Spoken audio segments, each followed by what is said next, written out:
here is we'll be going over the different aspects of the term sheet, the specific VC terms that all the promoters should be aware of, and how important it is to negotiate these properly. So if it has been breached, then they have a binding agreement for which they can take legal remedy against the party who's broken it. So it is as good as breaking a non-disclosure agreement. Being completely honest and open with the investor from the very beginning is always the best step, because they will find out. It's a very small community.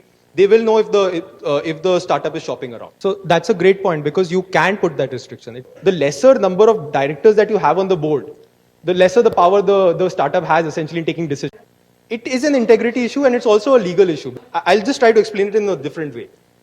If it were not binding and you went and did something, then there was no onus on you to not do that.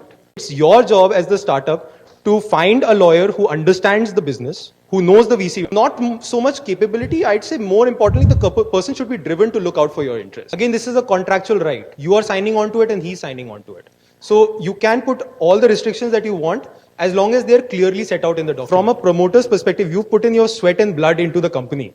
And you don't want to be in a position where, for some reason, your employment with the company is terminated. So it's important that this is properly drafted so that the investors' concerns are covered, but it's not so broad as to prevent the founders from looking for employment. Indemnity gets triggered in case there is a breach of the rep. The interesting thing about the indemnity clause is that it doesn't require an actual damage to have happened to the investor.